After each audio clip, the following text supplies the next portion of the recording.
So Fox News stands by Tucker Carlson and Laura Ingraham, I think, for a couple of reasons. First, they don't actually see a problem with the rhetoric. I think a lot of them have just drank the Kool-Aid. They truly believe that people who come from Middle Eastern countries and Islamic majority countries actually are violent and subhuman. We've seen it in Tucker Carlson's comments. He explicitly called people from Iraq and Afghanistan semi-literate primitive monkeys. I don't think that actually bothers anybody at Fox. You don't see anybody standing up and saying they object to this on a moral ground. And I think second, if they do anything, if they punish Tucker or Laura, if they cancel their shows, it looks like they're giving in to what they call the mob. And I think this is stubborn for a few reasons. First, it doesn't recognize that maybe there is a critical mass in opposition to these viewpoints outside of this Fox bubble. And second, they have a fiduciary responsibility to protect the investments of their shareholders. So by not acting on the concerns of the public and the viewership, they could actually risk a public backlash from their shareholders in a lawsuit. So these are a few things to watch going forward. I'm not sure that Lackland, who's now running Fox, actually cares about this stuff, but it is something to be mindful of, that shareholders could take action against Fox.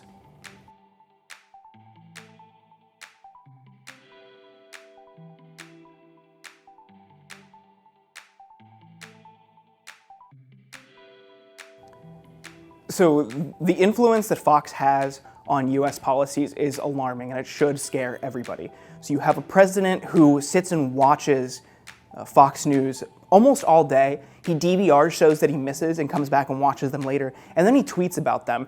And my colleague Matt Gertz has tracked this feedback loop, and it's deeply alarming. So you'll have Fox News hosts say things, everything from the banal, like "Happy Birthday, Lee Greenwood" was a segment on Fox and Friends, and about 10 to 15 minutes later, Trump tweeted out "Happy Birthday, Lee Greenwood."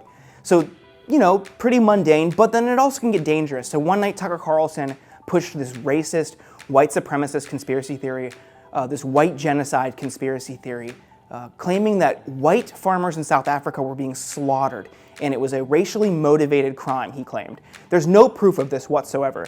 Trump saw this segment and tweeted about it and said he was going to direct the State Department to look into it. This caused a national crisis. So we have moments like this where Trump sees things on Fox News. Most recently, a small city council decided to not say the Pledge of Allegiance before a city council meeting. And Fox framed this as the Pledge of Allegiance was banned. Trump saw this and then tweeted about it. So this influence where there's no editorial standards at this network, and then you have the President of the United States just taking it in without any cause or concern and then tweeting about it, shaping public policy, shaping public perception, is deeply alarming. And the revolving door just shows the influence this network has and how it's not actually a news network, it's just a campaign operation. This is a right-wing propaganda operation. That was Roger Ailes' mission. He was a campaigner, and then he came into this network and created this propaganda wing for the Republican Party, and now you see its ultimate manifestation, this revolving door between Fox News and the Trump administration.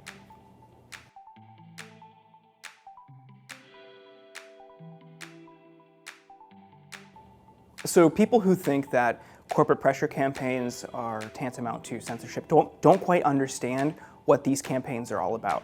So you have a world in which these advertisers, these huge corporations, cozy up to networks like Fox. And they advertise every single night on Tucker Carlson.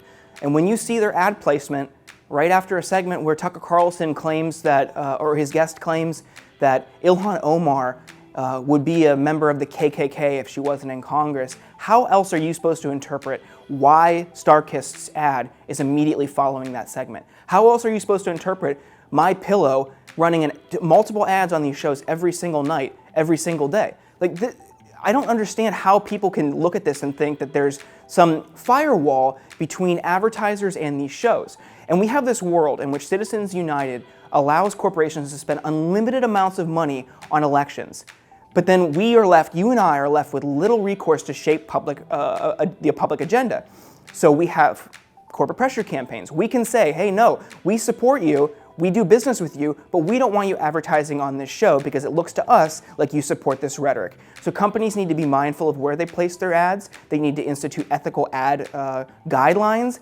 And they need to be mindful of how their ad placements and where those ads are placed can shape their brand.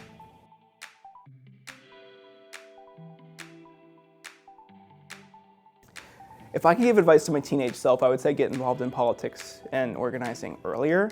I waited a little bit too long, I think, and I think there was opportunities missed that could have been valuable learning experiences. And also, don't be stubborn. Listen more. When I was younger, I didn't do that.